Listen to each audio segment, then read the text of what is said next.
Celebrate 14 अगस्त, तो मुझे कहा जाता है कि तुम 15 अगस्त को सेलिब्रेट करो ना। मुझे मेरे कलीग्स कहते थे अबे यार तेरी टीम जीत रही है, तो मैं कहता था भाई मेरी टीम कैसे जीत रही है, मेरी टीम तो इस वक्त हारने लगी है। हमें कहा जाता था कि तुम मुसलमान क्यों नहीं हो जाती, अगर तुम्हें ऐसा लगता है कि ये तुम्हारा रिलीजन अच्छा नहीं है, देखो हर जगह लिखा भी हुआ है, तो तुम हमारे मज़हब में आ जाओ ना। वो कहते हैं जहाँ से आए हो चले जाओ। भाई हम लोग कहाँ से आए हैं, मतलब ऐसा तो नहीं है ना किसी ने डाउनलोड किया है हमें।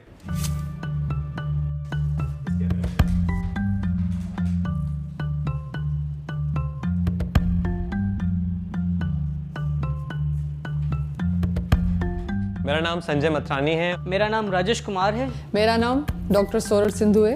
मेरा नाम प्रहमंगी है। मेरा नाम डॉक्टर राजवंती कुमारी है।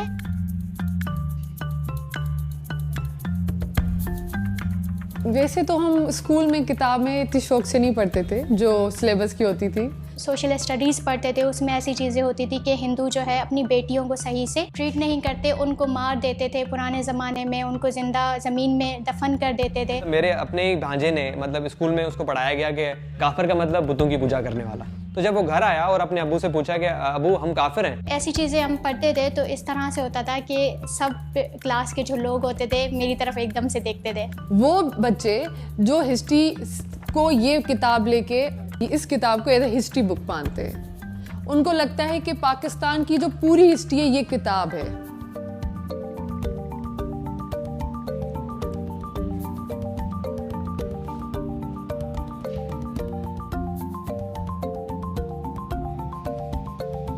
मेरे पास मुताला पाकिस्तान बुक है और ये 11वीं और 12वीं जमात के लिए है। पेज नंबर 33 पे ये लिखा हुआ है, इंसानियत दुश्मन हिंदुओं और सिखों ने हज़ारों बल्कि लाखों औरतों, बच्चों, बूढ़ों और जवानों की इंतहाई बेदर्दगी और संगदिली से कत्ल किया और बेआबरू किया।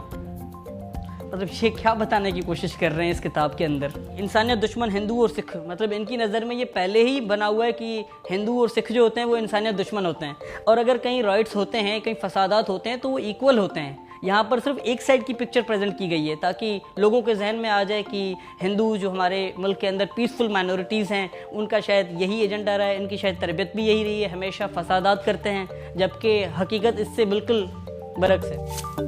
बदकिस्मती से मेरे पास जो है ना वो माशरती उलूम की किताब पढ़ी हुई है जो 8वीं जमात के बच्चों को पढ़ाई जाती है और हमने पढ़ी भी थी। एक मज़ेदार चीज़ लिखी हुई है कि मायूसी और बदली के इस दौर में मुसलमानों ने हिंदुओं की सियासी तहरीकों का साथ दिया।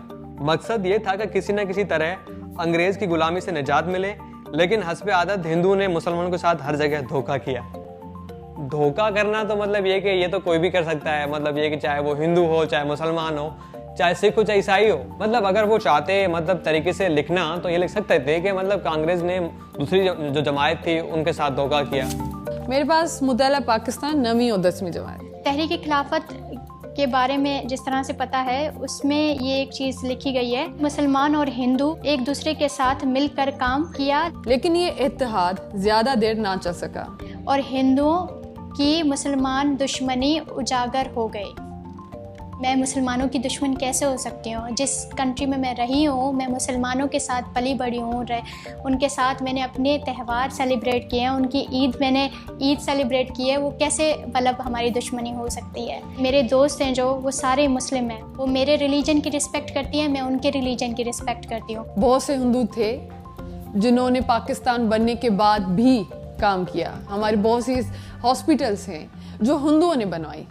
अगर इतनी दुश्मनी होती तो वो हॉस्पिटल्स के बाहर लिख रखते कि यहाँ पे जस्ट हिंदू ही आ सकते हैं, मुसलमान कोई भी नहीं आ सकता।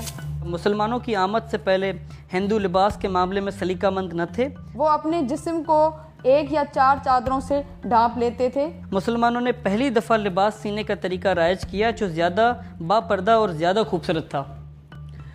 मेरे हिसाब से लिबास का कोई मज़हब थोड़ी होता है, किसी मज़हब की कोई यूनिफॉर्म नहीं होती। कपड़ों का ताल्लुक आपका कल्चर, आपकी तहजीब, आपके मुआशरे से ताल्लुक रखती है बात। मुझे जो कंफर्टेबल लगेगा मैं वो पहनूंगा अपनी वेदर के हिसाब से, और जिस ओकेजन पे या जिस मौके पे जो चीज़ पहनना चाहूँ तो वो मेरा राइट बनता है, फ्रीडम है मेरी।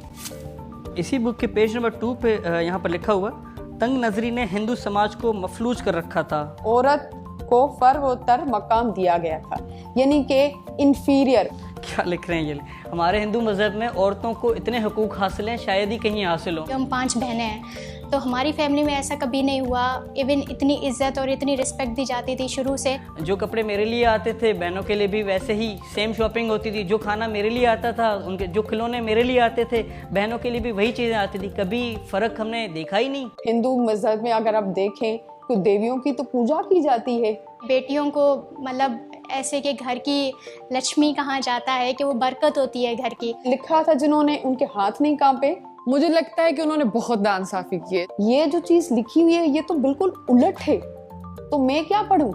वो जो मैं देखूं, वो जो मैं पढूं। ये चीज भूल गए कि बहुत से हिंदू हैं जो पाकिस्तान को आगे करने के लिए भी काम कर रहे हैं। आप मजहबी हमांगी, रवादारी और काफ़ी ऐसी चीज़ें सिखाए। मैं इन राइटर्स को और इनके साथ साथ इनके पूरे एडिटोरियल बोर्ड को यही मशवरा दूंगा, होश के नाखून ले लें। निसाब को स्क्रूटनाइज करने की ज़रूरत है और फ़ौरन जितना कर लें बेहतर है।